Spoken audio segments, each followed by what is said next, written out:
Hello and welcome to part 3 of Earth, Fire, and Ice, our recent holiday cruise aboard the Regent 7 Seas Splendor. Join us as we visit Punta Arenas, then on to Cape Horn via the stunning Beagle Channel, on to Ushuaia, Argentina, and then we'll finish up this section with another day at sea, this time in the Atlantic Ocean.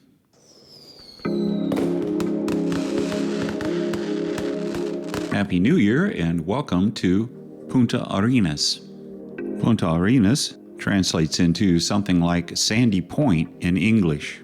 With a population of about 100,000, Punta Arenas is one of the world's most southerly ports and often serves as a gateway port to Antarctica, as evidenced here by some of these expedition ships docked alongside of us. The city is the most populated city south of the 46th parallel. The city and the region has a fascinating history, and I encourage you to look into it if interested. Our excursion today would be to Fort Bulnes and then take a little hike along the shoreline of the Straits of Magellan. The fort was built in 1843 on Punta Santa Ana, a small peninsula jutting out into the waters of the Straits of Magellan. The fort was ordered built by and named after the president of the time, Manuel Bulnes Prieto. He had the fort built in order to lay claim to the land and to establish a city with a stable population nearby. As a result, later in 1843, the city of Punta Arenas was established. It did take several years to establish a stable population in the area, but once that was accomplished, the fort was burned to the ground by the very people that occupied it. The fort was then rebuilt between 1941 and 1943 as a historical monument. The fort was officially declared a National Historic Monument in 1968. Today, the day-to-day and maintenance of the fort is managed by a private company.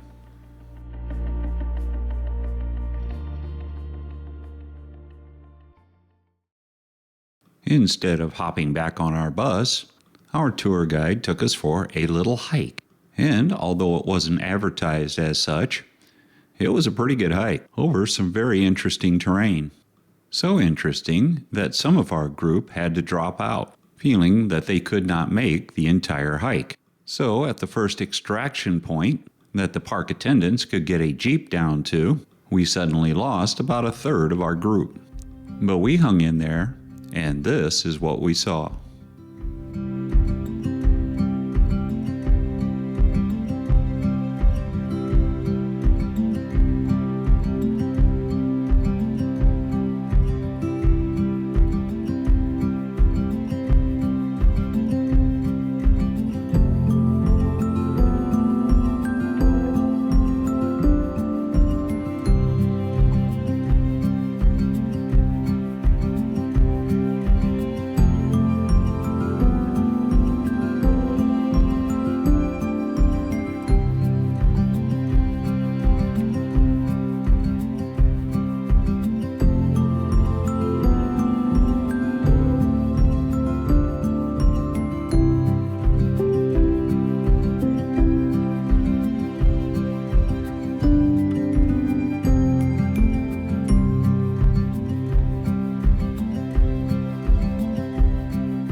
Eventually, the trail ended here, a very interesting gift shop restaurant combination where we would be fed and watered before hopping back on our bus and returning to the ship.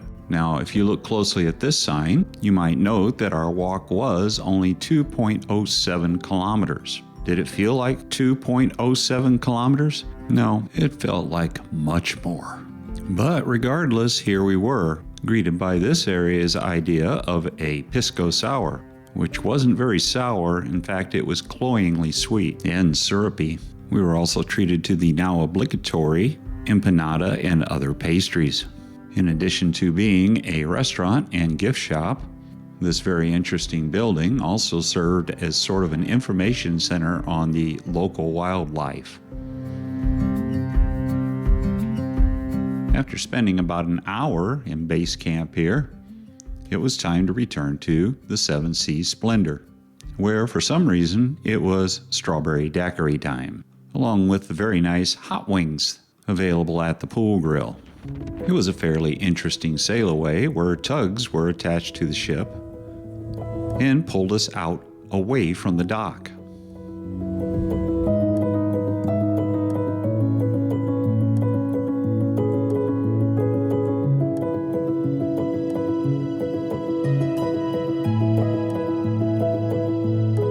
And so, as we said goodbye to Punta Arenas, first established as a penal colony, later growing in size and importance as a maritime center.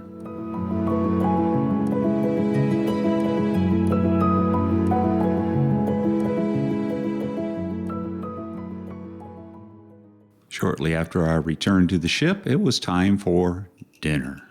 And dinner once more was at one of our favorite venues on board, Pacific Rim. Everything was once more well done and wonderful with one exception, and that would be the Tom Kha Gai. It was just pretty bad. But see part 5 and I'll elaborate on that a little bit.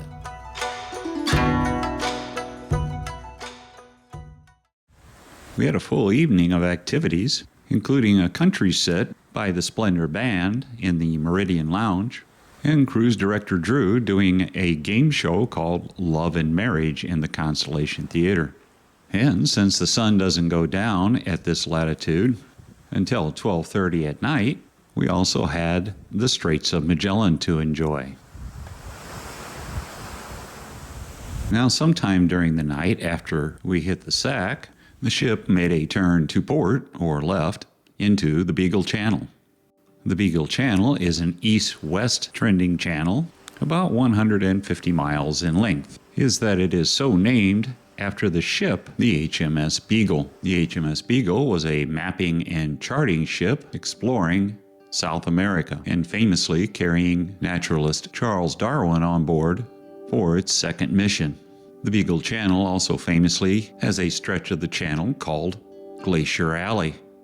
This glacier is the Romanoche Glacier, so named after a French steamship that traversed the Beagle Channel in 1882.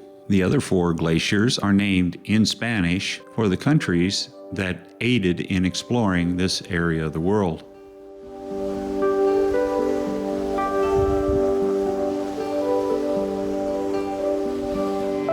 Next up is the Alemannia, or German Glacier.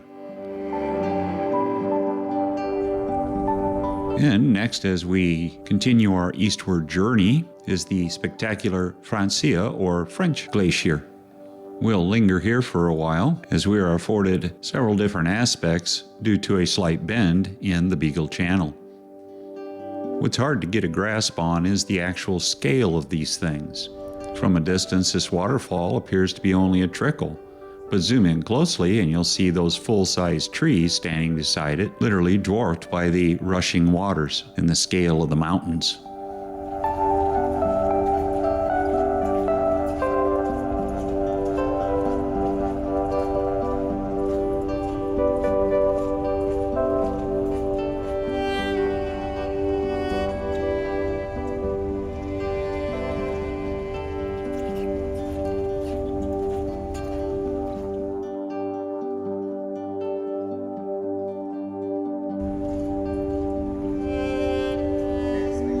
And of course, everything that looks like a glacier is not necessarily a glacier.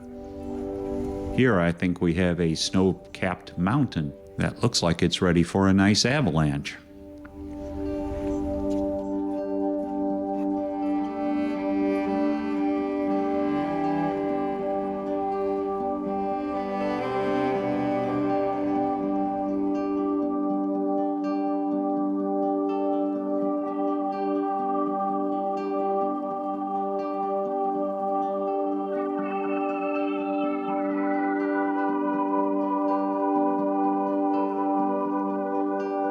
And there's one rule in photography that I'm glad I remember once in a while, is always look back for a new perspective on where you've just come from.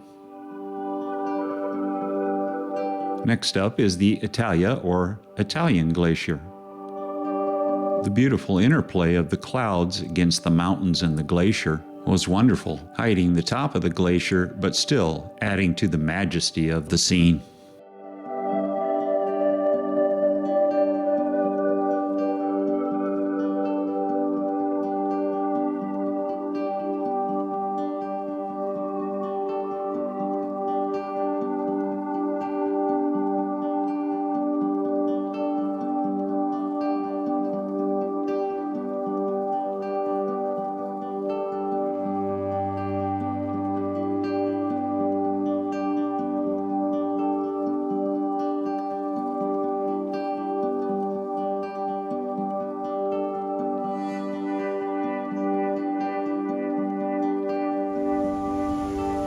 I was lucky enough to catch a seal playfully swimming along with our ship.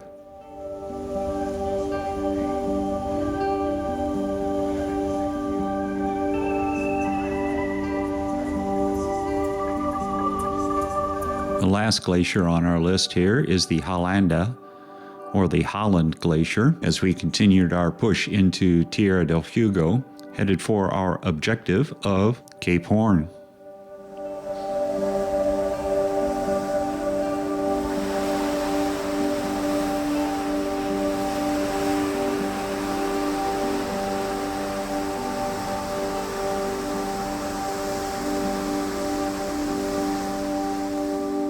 And later that day, we arrived at what is not truly the southernmost point in South America, but darn close, Cape Horn.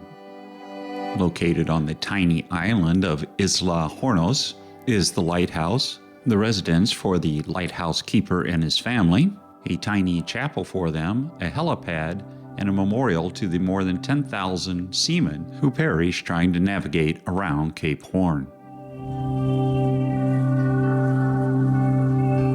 And while it must be an extremely lonely existence living on the tiny island, broken up only by very infrequent visitors and the odd cruise ship that sounds its horn, which is then acknowledged by the lighthouse keeper by raising a flag. Well, after the excitement of the Beagle Channel and Cape Horn, it was time for dinner, and dinner tonight would once more be at Sette Mare. Check out part 5, which will be our complete dining and drinking guide, entertainment guide, and the good, the bad, and the ugly of this trip.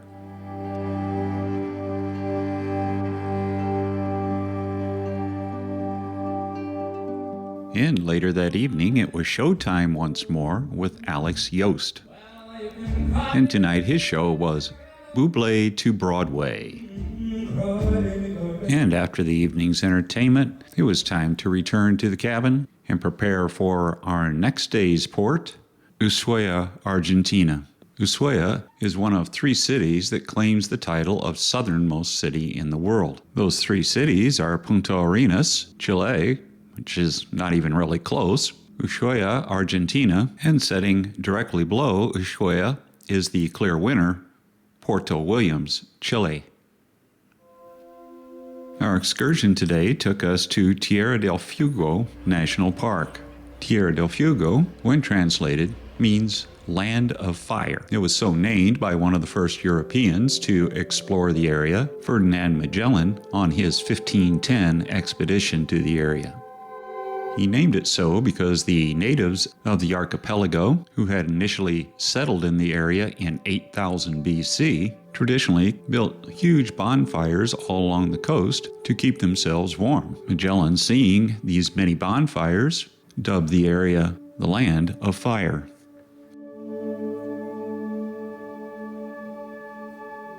The Tierra del Fuego National Park was established in 1960 and covers 243 square miles, that's about 630 square kilometers, and features beautiful scenery that feature coastline, forest, glaciers, lakes, mountains, and waterfalls.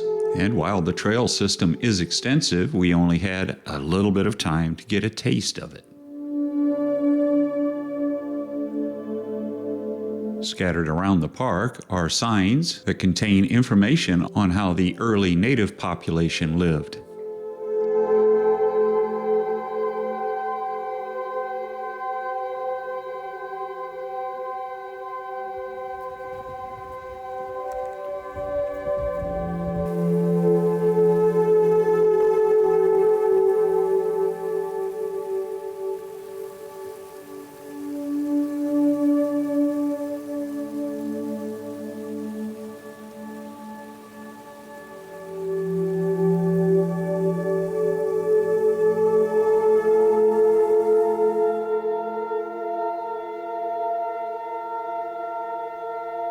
Next stop, but still within the confines of the park, is Roca Lake.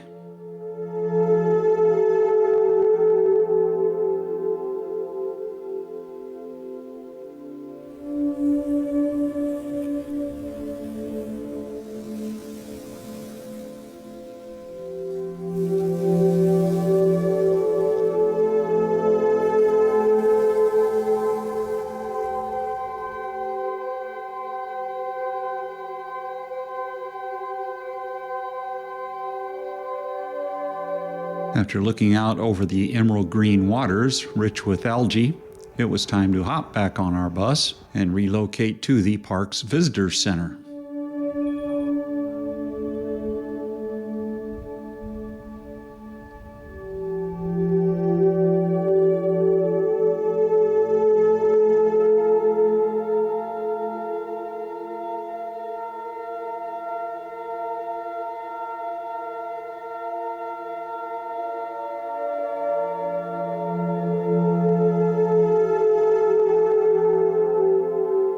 And after wandering around a bit in the vicinity of the visitor center, it was once more time to hop on that bus and go to our last stop on this tour.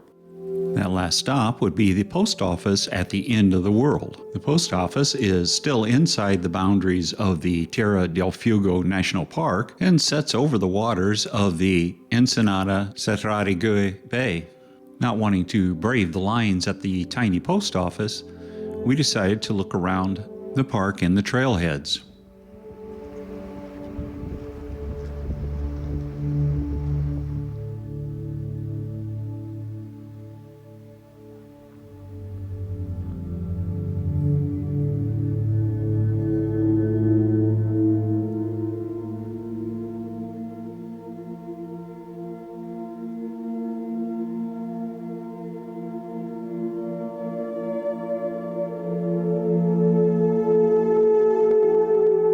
Going about as far as we could in the short time available to us, we decided to go check out the post office. Well, here it is in all its glory. It is basically a one-man operation. The one man shows up whenever he wants to and leaves whenever he wants to, and will sell you a postcard or an envelope and postmark it for you. And for another small fee, he'll even stamp your passport. And with that business done, it was time once more to meander back to the bus and then back to the Seven Seas Splendor. Once on board, we headed up to La Veranda for a nice strawberry daiquiri, and to her delight, she discovered eclairs and a bit of ice cream. And after piddling around for a while and watching a beautiful sail away, we continued our trip eastward on the Beagle Channel toward the Atlantic Ocean.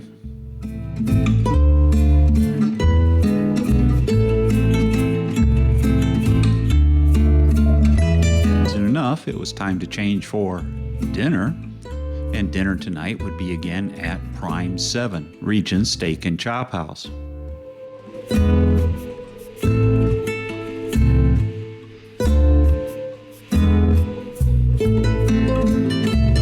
I would start out with a tuna and avocado poke, seared foie gras with a scallop setting on top, a nicely done potato soup, and while she opted for Dover sole, I went back to my big old steak again. And after some light dessert, some shipboard entertainment, and it was time once more for bed.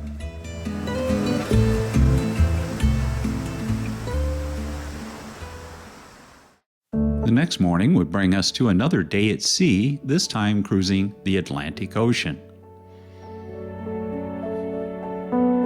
After observing a beautiful sunrise, it was time to hit the gym for a while.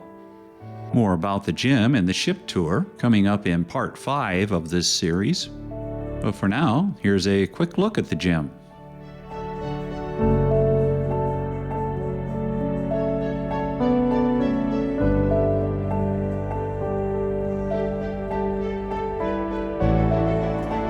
Afternoon tea in the Meridian Lounge today was another French pastry day.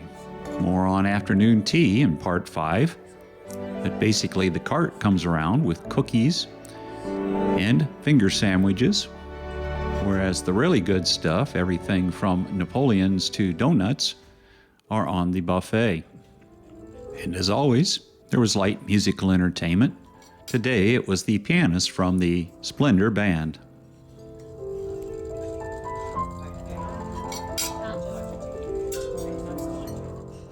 Later on that evening, it was once more time for dinner at Pacific Rim. You might have noted by now that we like Pacific Rim, and this was our 4th trip there. After perusing the menu, we made our orders, and the girls took care of us.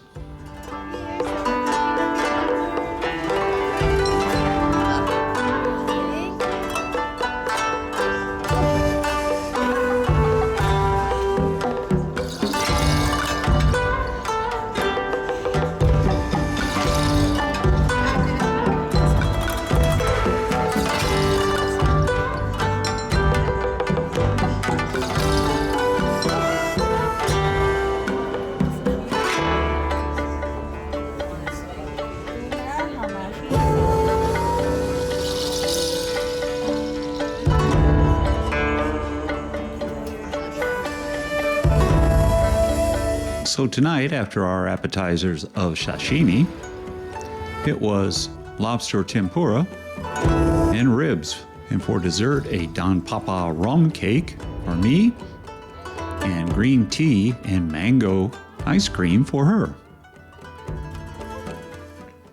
After going out on deck for a while, watching the ocean, we returned to deck 5 and the Meridian Lounge to watch the band perform a little Latin dance music.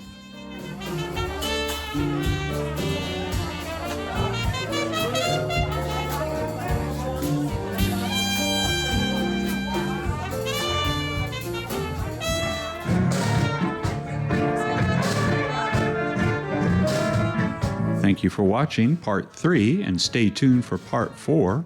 And if you are so inclined, please like, subscribe, and ring that notification bell. Part 4 finds us on the Atlantic side. First stop is the Falkland Islands, where it's all about the penguins, baby. And then on to a couple of more days cruising the Argentine Sea, Puerto Madryn, Argentina, Punta del Este, Uruguay, and finally Buenos Aires, Argentina. Thank you for watching, and safe and happy travels from T's Cruise and Travel Muse.